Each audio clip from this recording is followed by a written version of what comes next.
All right, we've already got several viewers, 7 viewers already. Thank you guys so much.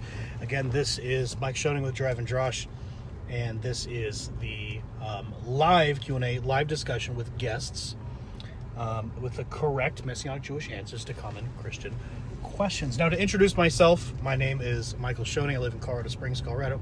Grew up in Salem, Oregon. I attended Nazarene Bible College for a time and ended up serving as an associate pastor and youth pastor in a Nazarene church in Kaiser, Oregon.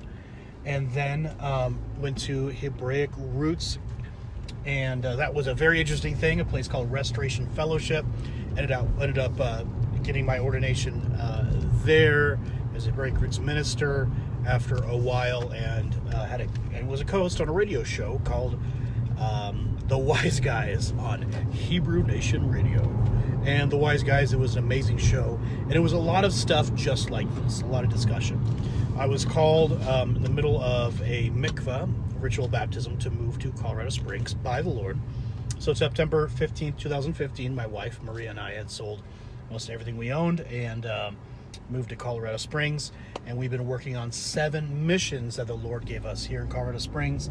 This September 15th will be our 5th year here. Since being here, I'm now the president of the Olive Tree Messianic Synagogue, also the rabbi in training under Rabbi Gabriel Lombroso with the UMJA. Very wonderful guy, very wonderful rabbi, and very wonderful organization. I am on the road, so I'm hoping and praying that my reception stays good this whole time. If it goes out, do not go away, because we will just keep on keeping on.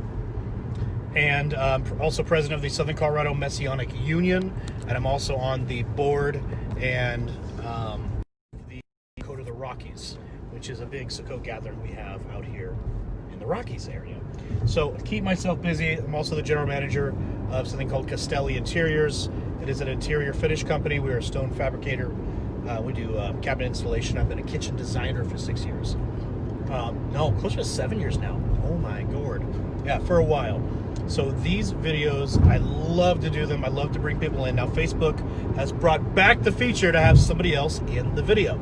So I'm going to bring someone up in just a moment, but somebody contacted me. It was a rabbi in, several people contacted me and said, Mike, rightfully so, this looks very arrogant to say that you've got the correct answers. And I said, I do.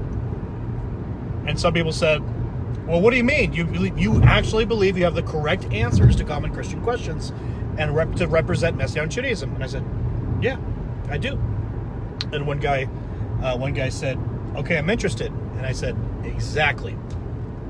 The point is, if I were to tell you something that was completely true, historically, theologically, biblically correct, but I was a total jerk about it, it is not the correct answer. And what happens oftentimes in these discussions between evangelicals, people in the church, Christians, whatever you call it, and Messianic Jews, Hebrew rooters, Messianics, whatever you call it, we find this headbutting, and we find this knowledge peeing contest. We see this enmity. We see this lack of brotherhood in discussion.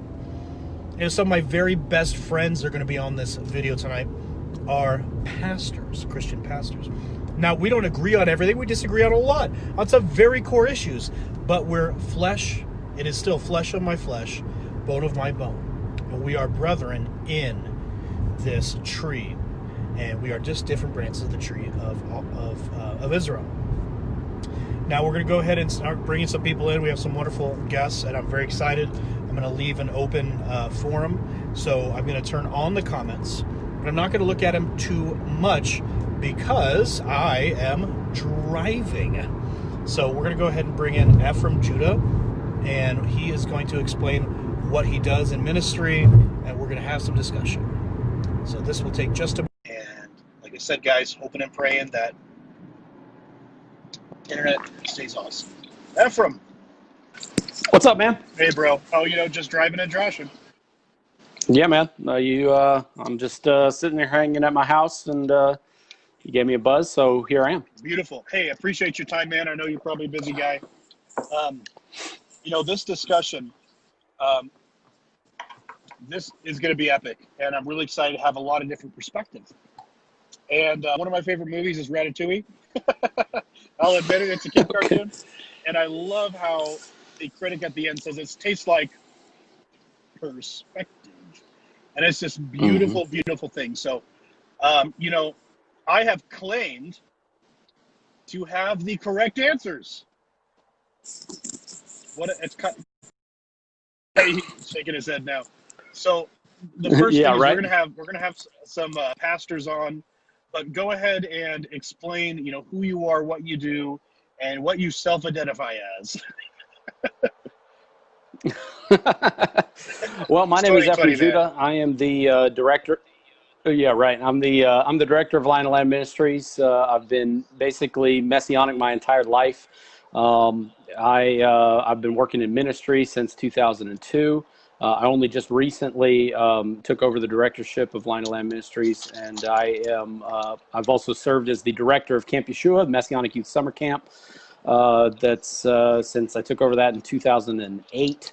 So yeah, I've been doing that for about 12 plus years. And at Lion and Lamb Ministries, we've been doing weekly Erev Shabbat broadcasts, teaching Torah for many years, trained under my father, Messianic Judah. And we've just been continuing trucking along, ministering to the brethren, ministering to the body of Messiah.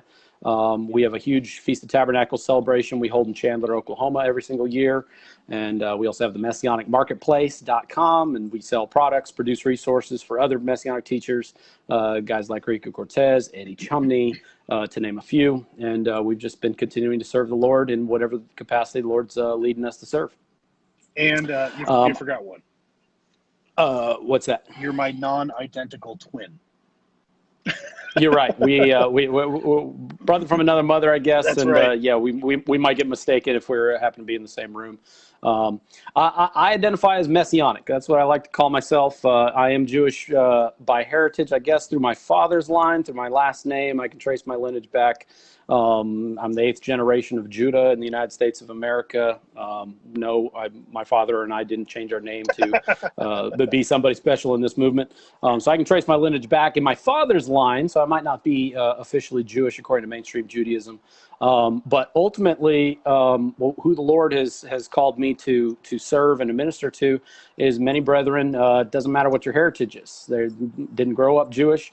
So rather than identifying as Messianic Jewish, rather than emphasizing the Jewishness of us, I just like to call ourselves Messianic. Doesn't matter what your last name or your heritage is. All are grafted into the tree that is Israel, and we are all heirs to the kingdom, sons of the living God through faith in Yeshua the Messiah. So I like Messianic, prefer that over Hebrew roots, and prefer it over Messianic Judaism because it's more welcoming to anybody, no matter what your heritage is.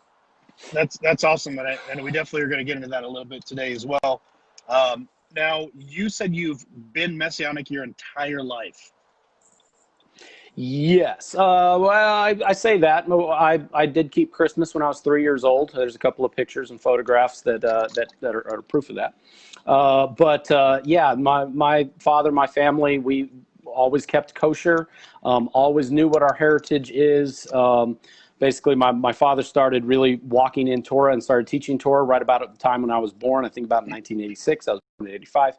And knowing Torah, keeping kosher, keeping Passover, celebrating Hanukkah instead of Christmas. And now the list of things that we take out of our house for Passover changes every single year. How we keep Sukkot changed dramatically back in 1997. Instead of just doing a little hut outside in the backyard where we ate one meal underneath it, we started camping and taking a bunch of brethren out camping and doing things like that. So as time has gone on, the way that we practice our faith has changed. But ultimately, this is basically all I've ever known my entire life. That's awesome. I don't know a lot of people who could say that. And so my guess is that you've seen a lot of changes in the movement from different sides. I know that, typically people on the Messianic Jewish side will say, if you're doing things that are not normally Jewish, you're automatically Hebrew roots. And I know people on the Hebrew root side. So if I've ever seen you with a yarmulke, you're obviously, or you're automatically, Messianic Jewish. But you're saying there's this thing, Messianics, in the middle, Mishichim.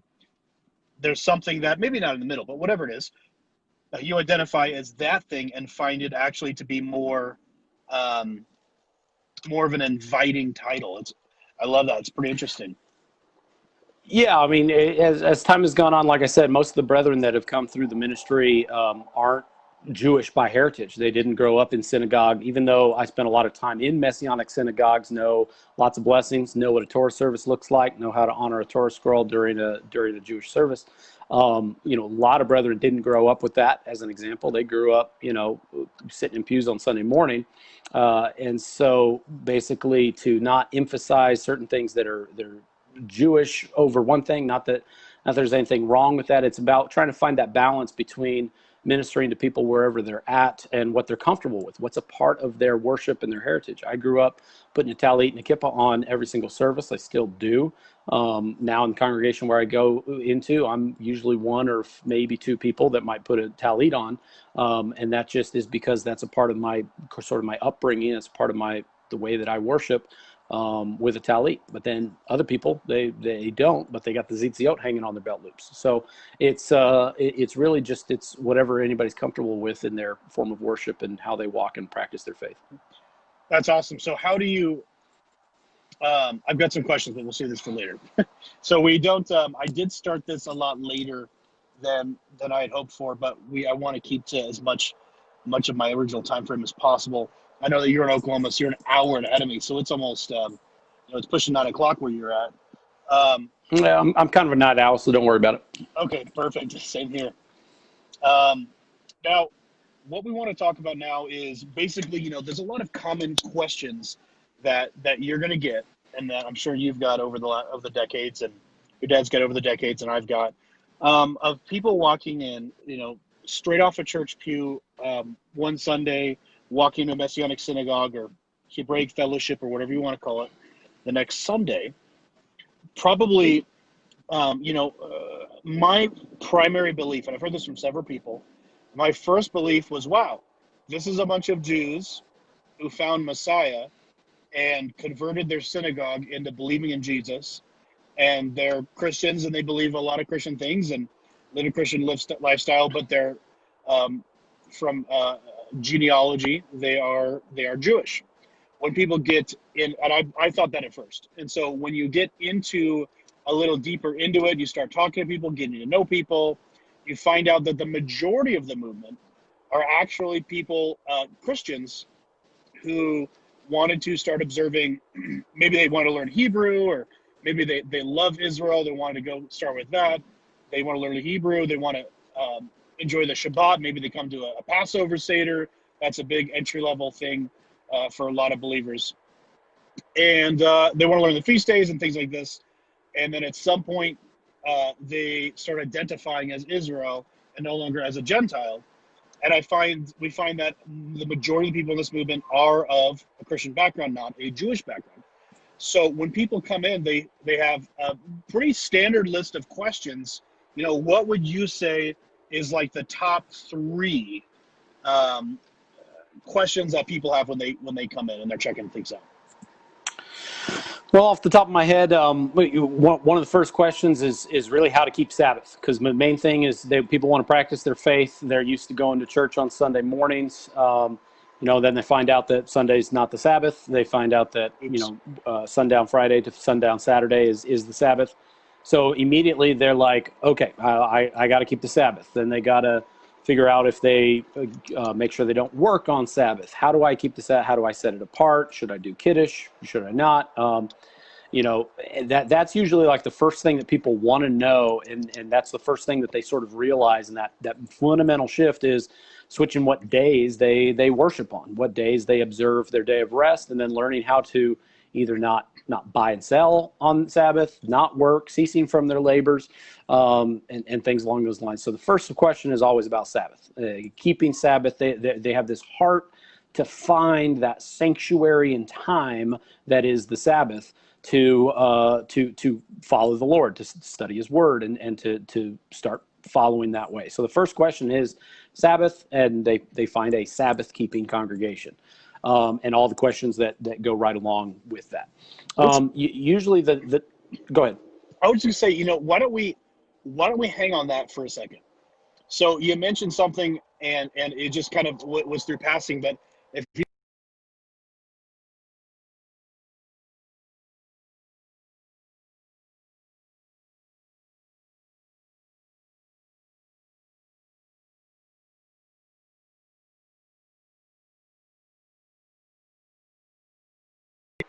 hey, sorry, I'm back. I think it went out for a second. But when it comes to the Sabbath, when you're in a Yeah, conversation with I got you somebody, now. you got me now. Okay, beautiful. Sorry about that. So when through that conversation, this is the Sabbath. Sunday's not the Sabbath.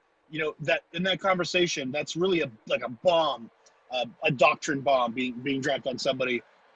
It's more than doctrine. That's for many people it's absolute core theology. So how do you have a conversation with the Sabbath?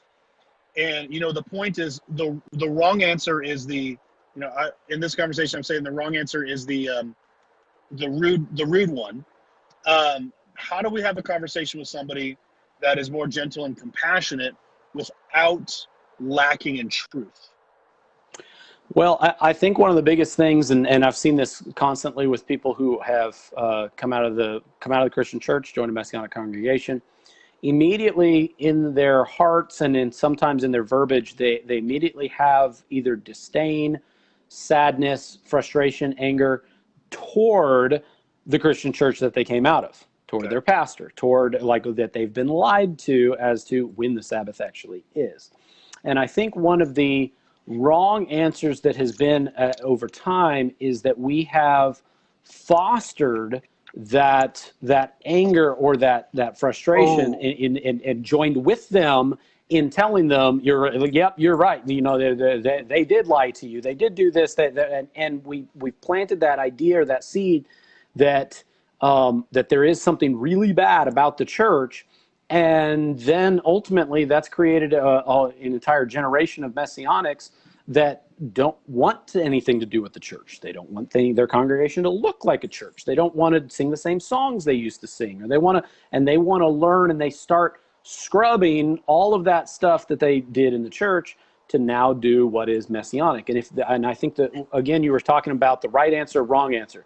You can have the right answer and say, you're right, you were misled in the church, but if you say it in a certain way, and if you foster and feed off of the anger, the fear, their frustration, to kind of get them on your side, like you're trying to meet them where they're at, yeah, but ultimately, we probably should have not been fostering that anger or hatred toward our Christian brethren, when ultimately we all still are fundamentally Christian, especially when we're not wavering on faith in Yeshua, Jesus, as the Messiah. And you got to remember, the churches were the first place that so many people learned who the Messiah was. Sitting in a pew on Sunday morning was the first place where they ever heard the first commandment of Sabbath, the greatest commandment, and the second greatest commandment. We cannot throw the baby out with the bathwater and throw away and call the church. We can't call it Babylon. We can't call it Egypt, because there are still believers, fellow believers in Messiah over there in Sunday churches. And then when you're talking about the Sabbath argument thing, and you say, okay, well, Sabbath is on Saturday, yes. But can anyone actually argue the blessings that has come to the company known as Chick-fil-A for closing their doors on Sundays, which they call the Sabbath? They don't pay the worker, they don't work on Sabbath, but the Lord has blessed that fast food chain closing on what would amount to one of the biggest days to be one of the biggest fast food chains in the world. You cannot attribute that to anything except for blessing and favor from the Lord. And that you could attribute it to the fact that they are, to the best of their knowledge, honoring the Sabbath, of course, assuming that Sunday is on the Sabbath. So if you're sitting there and you're placing that argument and say, oh, well, the church is so wrong, Christians are so wrong, they're keeping Sabbath on the wrong day. Yeah, but there's a way that it could be kept that is the right way to do it. And if you want to talk about a Christian company with convictions to close their doors on Sunday, the way Chick-fil-A does, you have to really pay attention to the attitude by which somebody is attempting to obey the Lord, rather than necessarily being the most right or the most correct. So I heard a great quote once. It's like, you can be right, and you can also be dead right. You could absolutely have the right answer. Interesting. But then you also could be like, you could be so right that nobody's going to listen to you because you're just a jerk. And we can't feed off of the spirit of anger, frustration, hatred, fear, that feeds the Christian coming out of the church and we got to have the correct answer, and it has to be said in the right way to say, yes, you're right. The church is in this place. But then it's our hope, our prayer, that people coming out of the Christian church would learn, would have a heart to learn, a heart to seek after the Father, seeking after more of that truth. But at the same time, there's plenty of wonderful, beautiful brethren over there, in Sunday churches, that we need to look at it as a fellow branch of the tree, or another tribe on the other side of the tabernacle. And that's how we need to view our brethren, and not feed off of that frustration that maybe a new Messianic might have in their initial zeal to seek the truth and seeking after the Lord and seeking the Hebrew roots of their faith. That's awesome. And I think we can certainly attribute a lot of the frustration, angst, schism, and discord in the Messianic movement today on roots of enmity and roots of rebellion. And it takes a lot of rebellion to grow up in a church and join a Messianic fellowship, but we don't need to keep that rebellion. It reminds me of let's say you've got a son or a daughter, and they become essentially in many ways rebellious to the parents to move out. But if they were continually rebellious to their spouse, they're not going to have a good marriage. And so I see a lot of foundation of the Messianic movement on this enmity, which burrs this constant schism and discord. And you mentioned something a couple times, and I want to maybe clarify in the next few minutes before we bring on Pastor Jim. And if you could clarify for us something that may be confusing, is you've said a term several times, coming out of the church, and then you said something really interesting, which was very profound several minutes ago, and you said we Messianics are fundamentally Christian. So how does this work? Because I think a lot of people are saying, when I become Messianic, am I no longer Christian? Am I still Christian? Am I out of the church, or am I in a church on Saturday? Am I converting to Judaism? Am I converting to Messianic Judaism? How do you still be fundamentally Christian but leave Christianity? Yeah, when I said coming out of the church, I mean, generally it's brethren who have attended church, and then they're now attending a Messianic congregation or Messianic synagogue. They've stopped attending their Sunday church, and they're now coming to a Messianic scene.